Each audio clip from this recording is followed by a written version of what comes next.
We'll please turn to Mark 14. Mark chapter 14. Just a few quick reminders as we begin tonight.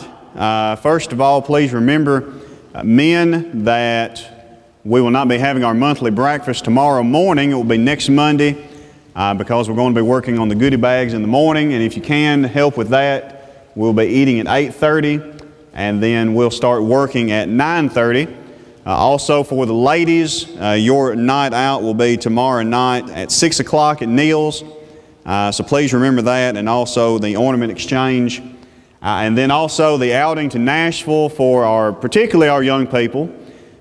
Please continue to be thinking about that if you haven't already made up your mind, and if you can, be signing up. And I imagine we may try to meet next week, next Sunday maybe, and see how we want to go about that particular trip. So be thinking about that, and we'll have some more to say about that next Sunday.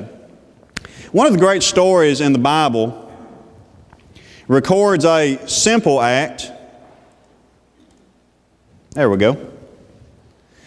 And that simple act was one of humility, one of service, and one that was understood by some and yet condemned by others. And you know, that happens from time to time. Something is done that is intended to have a great amount of good accomplished. Something that's done with a great deal of proper intent, and yet is vastly misunderstood and condemned by those who are quick to judge and slow to learn. Let's read in Mark chapter 14, beginning in verse number 3. And being in Bethany, in the house of Simon the leper, as he sat at meat, there came a woman having an alabaster box of ointment of spikenard, very precious. And she brake the box and poured it on his head. And there were some that had indignation within themselves, and said, Why was this waste of the ointment made? For it might have been sold for more than 300 pence, and have been given to the poor. And they murmured against her. And Jesus said, Let her alone. Why trouble ye her? She hath wrought a good work on me. For ye have the poor with you always, and whensoever ye will, ye may do them good. But me ye have not always. She hath done what she could. She is come aforehand to anoint my body for the burying. And verily I say unto you, that wheresoever this gospel shall be preached throughout the whole world, this also that she hath done shall be spoken of her for a memorial of her. This is just one example of a problem that has literally been going on since the beginning of time. And that is those who act, as Peter would refer to, 1 Peter 4:15, as busybodies in other men's matters. Now it is quite obvious that this particular lady, in the deed that she had done, had the greatest of intentions in service unto her master. A matter that was not even commanded, but optional, that she took upon herself as a matter of faith and service. And yet, as quickly as the act was accomplished, was just as quickly condemned. What is it about individuals of such nature who are able to show such faith even in the midst of such skepticism? And what is it with some skeptics who cannot allow others to express their faith and their service in such ways? Tonight I want us to, just for the next few moments, examine Mark 14, 3 through 9, and look at this particular woman and what she did as Jesus said, doing what she could. And draw three lessons that I believe are very applicable to you and to me as we seek in our lives to serve our God in a similar manner. First of all, tonight I want us to look at something, and I don't know what in the world that is. There we go. What we're going to call the glory of submission. Look again at verse 3. Jesus being in Bethany in the house of the leper Simon, he sat at meat, and there came a woman. Now here are three things of the utmost importance. Number one, it is said of her that she had an alabaster box of ointment of spikenard, very precious. In fact, it was so precious that historians tell us in that day and time, and you can imagine the currency, the economic situations in first century Palestine, this small alabaster box of ointment was extremely expensive, even by today's standard, at least to me, and I'm cheap, I know, but nonetheless, it's said that that small box of ointment would have been worth about $60. Number two, it says of this woman that bringing this alabaster box of ointment that she came and she broke the box. Historians tell us that the type of box that she would have brought this ointment in, it was not necessary to break it. She could have merely opened it in order to administer the ointment upon the Lord. But she broke it, and the question may be asked, why? Many say that by breaking the box that she was going to be able to get every single drop of ointment out of that box that was humanly possible, which she could not have done if she had merely opened the box. And so by breaking the box, it apparently is the case that her utmost of concern is to give the entirety of this gift, of this sacrifice unto her Lord, and not just the bare minimum. And then number three, it is said in verse 3 that taking the alabaster box and breaking it, that she then poured it on His head. And now that is significant for this reason, because the custom of that day and time only dictated that a mere drop or two be administered to the head as a sign of hospitality and graciousness. But this particular woman saw it fit to, in her sacrifice and service unto the Lord, pour out the entire contents of this box onto His head. Now, you take all of these three fundamental facts of verse 3 and combine them together, and we have to arrive at this conclusion. Culturally speaking, in that day and time, this was one of the greatest acts of hospitality and humility and sacrifice that could possibly be rendered upon another. And in John's account, he even goes further in saying, what Mark did not record, that in administering the ointment to the feet of or to the head of the Lord, that she used her own hair. It's no wonder that the words Jesus spoke at the end of this great act in verse 9, in saying that wheresoever this gospel shall be preached throughout the whole world, this also which she hath done shall be spoken as a memorial of her. Why? Because of her faith, because of her sacrifice, and because of her love for Jesus Christ. It's an act of submission. And above all, what does submission represent? Four things I believe necessary. The Bible indicates that submission represents in our lives. Number one, Psalm 66 and verse 3. Our submission is an admission of God's power. In other words, when we willingly submit ourselves under the control of God, we are admitting that He is more powerful than we are. If not, why then would we submit ourselves unto Him? Our simple act of submission allows the admission that we recognize His power. Number two, 2 Samuel 22 and verse 45. Our submission is a sign of our obedience. The clear service that we render is evident of the obedience that we are willing to render unto the great cause of our God. Number three, James 4 and verse 7, our submission to God displays the desire that we have to overcome evil. You know, many people in this world are not willing to overcome evil. They want to give in to evil.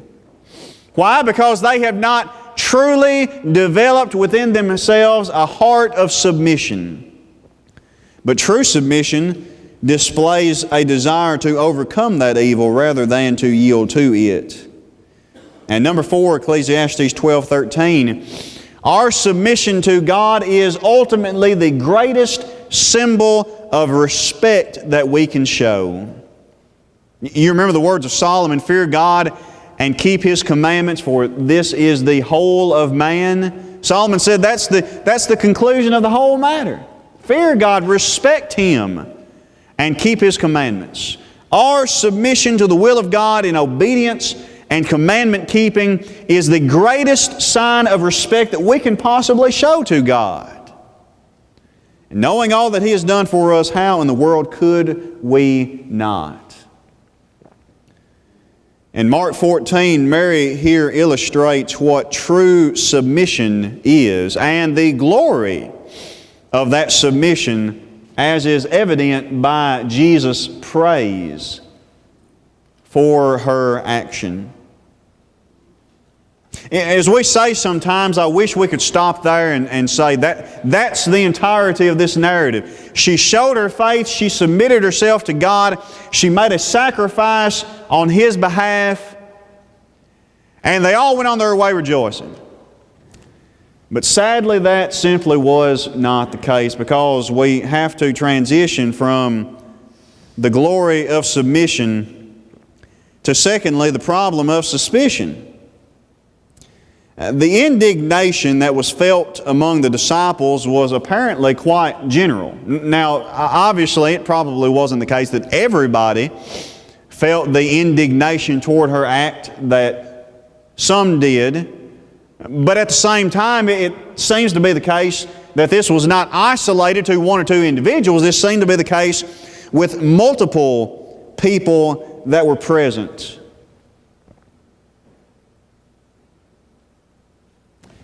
How is it that someone could be in the presence of Jesus on a continual basis?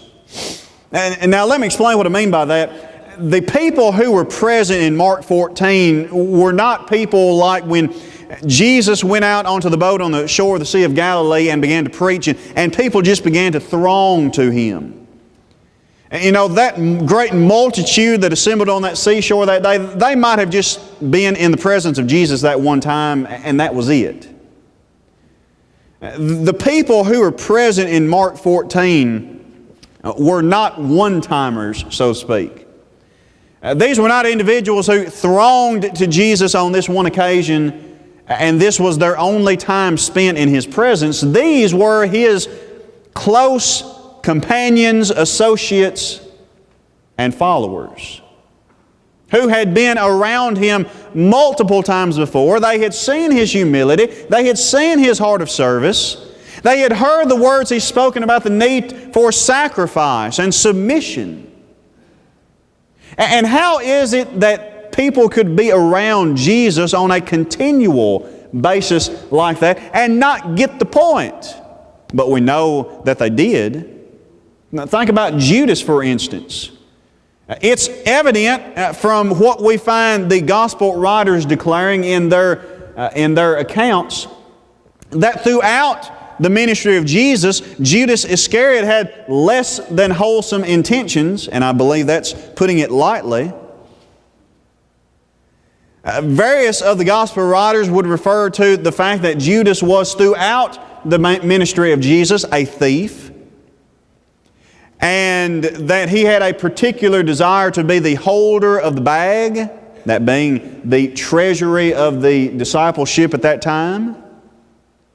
And then, of course, his later actions were evident of fruits that were beginning to develop, or seeds that had begun to develop within his heart over a period of years. It's interesting, though, that when you turn to John's account of this very same occasion in John 12, verses 4 through 6, that John identifies the particular individual who verbally articulated this question on behalf of several who were present there. And do you know who John identified as the speaker? It was Judas. But that's interesting even more for this reason, because you remember what the disciples, what this spokesman said that he thought should have been done with the box? Go back to verse number 5. This is those with the indignation speaking. They asked in verse 4, why was this waste of the ointment made? For, verse 5, it might have been sold. And by the way, what would have been the purchase price? Oh, about 300 pence. $60 or so. And it could have been given to the poor. Well, I'm sure that the intention in the hearts of most of those individuals who were filled with indignation against her action, that was their true intent, was to sell the box and to give it to the poor. But remember, it was Judas who articulated it. And Judas held the bag. And where would the money have gone that came from the sale of the box? It would have gone into the bag. And who held the bag? Judas. And Judas was a thief. Do you see the tangled web we weave when we practice to deceive? Notice, though, that while the intentions of their suspicion might have been different among the disciples, some might have had an honest question and desire to sell it and give it to the poor. Others might have been like Judas and likely were only wanting to sell it for the purpose of getting personal gain. While the suspicion and the intention was general, Jesus' rebuke was specific to them all. It hit everyone, regardless of what the intention was. And before we get into that response, I think that's significant for this reason. A lot of times we put a lot of emphasis on intention. And intention is a necessary item in what we do and in what we say. Everything that we do and everything we should say should be done with a proper intention. And I'm not saying that, but what I am saying is this. Sometimes people do or say things they should not, and then try to justify what they do or say that they should not by saying, well, I had good intentions. Could they have had good intentions? Sure, I'm not questioning intention. But good intentions does not justify something said or done that was wrong. If so, friends, then we have just become propagators of situation ethics. Now, intentions in that particular realm has nothing to do with it. But what does have to do with it is action and deed and word. You can flip that around too, and we could do and say all the right things with the poor intentions, same discussion. But we have got to get out of this mindset of thinking, well, I can say anything I want as long as I think I've got good intentions. Intentions are not going to mend a broken heart. When we say something we shouldn't. Good intentions is not going to heal a bad situation that we cause because of something we do that we should not. These people, most of them, I have no doubt in my mind, a lot of them had the best intentions in the world, but you know what? Jesus still rebuked them. And we need to get that. I do need to have a proper heart and a proper mind when I do and say things. But that does not give me the justification to do or say what I want to do anyway, regardless of what my intentions are. Now, getting off my soapbox, going back to Mark 14. The intentions likely different. The rebuke was very general. It hit everyone. Because it did not matter whether the busybodies had good intentions or not. They were wrong in suspecting evil. You remember what Paul wrote in 1 Corinthians 13 about love? Number of qualities, characteristics of true love in 1 Corinthians 13. One of my favorites is this. Charity or love thinketh no evil. Now we have heard that all our lives likely. But we know 1 Corinthians 13. How many times though do we read it or even quote it and just kind of glance over the full import of those characteristics of true love? But catch what Paul said there. Love thinketh no evil. In other words, it is not suspicious of others. I do not automatically assume that someone I love has done evil. Now, if the evidence proves me wrong, then sure, I need to follow the evidence. But I do not just assume through suspicion that a brother or sister, or anybody for that matter, has done wrong. Why? Because I love them, and love thinketh no evil. I guess we can boil all this down and ask this very simple question from Mark 14. At the root of the problem, what was the problem? Now, you could go through and mention any number of things, and a lot of them would probably be pretty right, pretty correct, or along the right lines anyway. But I want to say this, that based on what Paul said in 1 Corinthians 13 and the actions of these individuals in Mark 14, the root of the problem was this: they did not love her. Oh, but Andy, you can't judge their hearts. I can when their hearts are on full display. And friends, these people's hearts were on full display. And therefore we can judge their hearts. They did not love her. This was a woman acting of her own motivation, with her own possession, with which she had the right to do anything she wanted. You remember Ananias and Sapphira in Acts chapter 5? It was kind of a similar situation, but ultimately with different results, obviously. Ananias and Sapphira, you go back to Acts 4, and what's the background behind what they did? After the church was established, there was a great economic need among the brethren in Jerusalem, and so many of the brethren would go out and they'd sell land and possessions, and they would give the entirety of the price of purchase in order to help support their new brethren. Barnabas did it and various others did it. And they were commended for that. Well, then you get to Acts 5 and verse 1, and what happened? Ananias and Sapphira, they went and sold some land. That's great. That's absolutely wonderful. They're showing a benevolent heart. And what did they do? They gave part of the price. Was there anything wrong with that? No.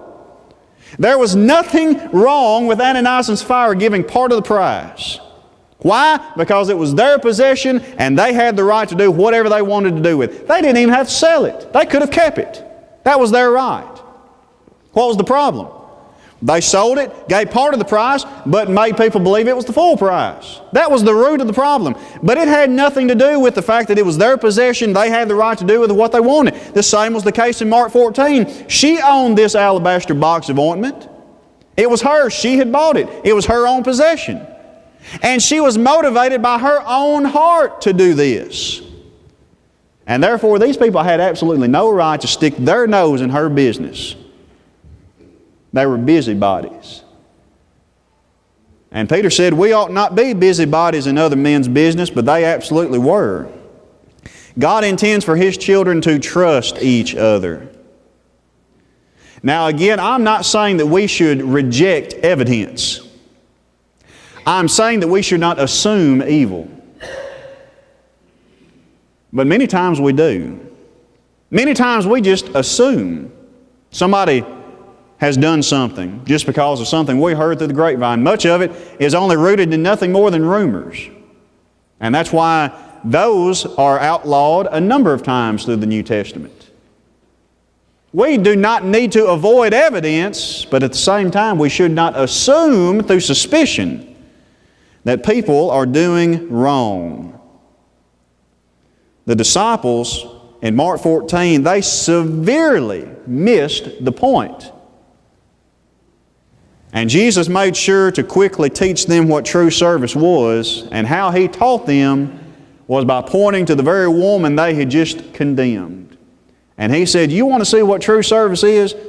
You who believe you're so righteous, you look at this woman that you have just condemned. And that's what true service is all about. Number 3, in Mark 14, read with me verse 7. Jesus said, for ye have the poor with you always, and whensoever ye will, ye may do them good, but me ye have not always.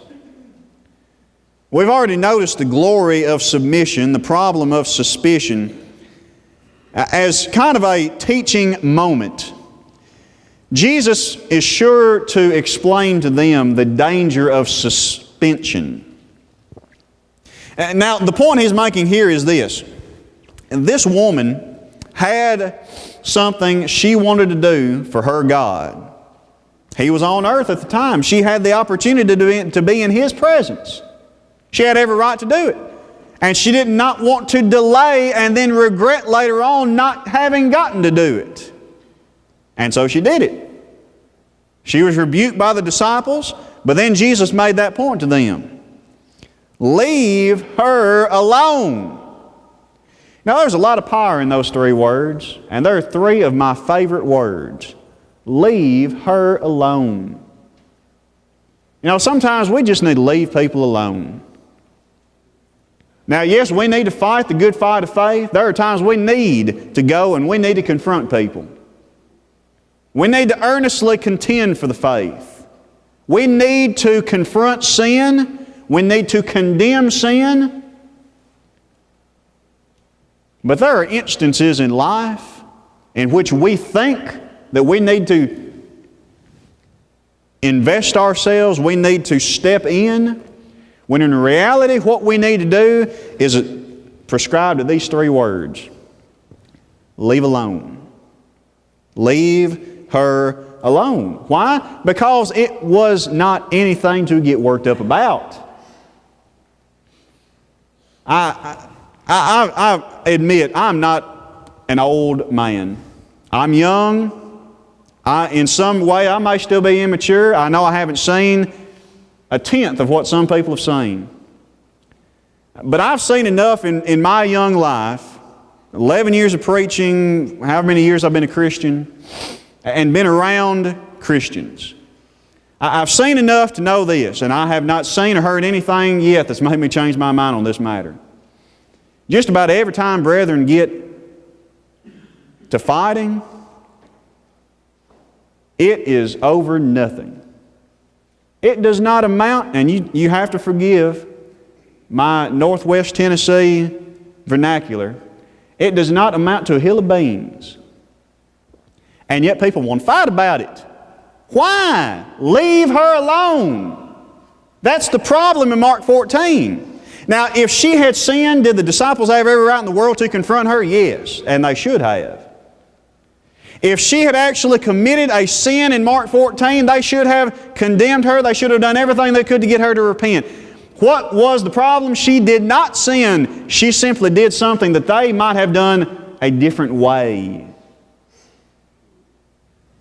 Leave her alone. They were fighting over nothing. It amounted to nothing. And friends, 9 times out of 10, in the fights that I have seen among brethren, it has been about nothing. Leave her alone. And then he goes on and makes this point. Ye have the poor with you always. But Jesus said, I'm not going to be around forever. She wanted to do something good and nice for me. And she needed to do it now. But you have the rest of your life to help the poor. Do not suspend what needs to be done. Act today, for tomorrow may never come. Isn't that much of the point that Paul made in 2 Corinthians 6, 1 and 2? There is a great danger in suspending what needs to be done. Why? Because life is short. Each day that passes is a day we'll never have again. And each day that we live, we're one day closer to the judgment. When's it going to be? I have no idea, but we're one day closer to it. We're one day closer to death. A time in which we're not going to have the option of choosing a different path any longer. And so there's danger in suspending what I know I need to do. And we learn a marvelous lesson from Mary in Mark 14. She saw an opportunity to do something she felt that she needed to do. And she did it. Is there something in your life that you know you need to do? Something that maybe it's been eating at you for days, for weeks, for months, maybe for years. And every time the invitation has been extended, you've talked yourself out of going forward. You're suspending what you know needs to be done. Friend, you're treading in dangerous, dangerous water. Because there will come a day. It may be sooner, it may be later. It may not come in our lifetime. But there's coming a day when that opportunity will cease. Why delay what needs to be done? Why not make the decision to do it tonight? If you're not a child of God, make the decision to come, believing that Jesus is the Christ, the Son of the living God. Repenting of your sin, confessing that faith publicly, and upon that confession of faith being immersed in water and to have your sins washed away. Why put it off? It's the greatest decision you will ever make. Maybe you have done that in the past, but since that time, the temptations of the world have been more than you are willing to bear. Not more than you can bear, because it doesn't get that bad, but more than you were willing to bear, and so you gave in. You yielded to sin, and sin has taken control of your life once more, and you keep talking yourself into just staying there. But all the while you know there's something you need to do. Why not come back? And why not do it tonight? Repent of those sins, confess them, pray unto God for forgiveness. And if you will not delay and suspend what you need to do, God promises He's not going to delay His response. Because upon your admission of that sin, and you're seeking for that forgiveness, He immediately promises that He will forgive you. Cleanse you of all of your unrighteousness. And remember all of those sins and all of those iniquities no more. Friends, why delay? Why put it off? Take a lesson from Mary in Mark 14 and do what you need to do tonight. While there's still time, while there's still opportunity, even now, while together we stand and sing.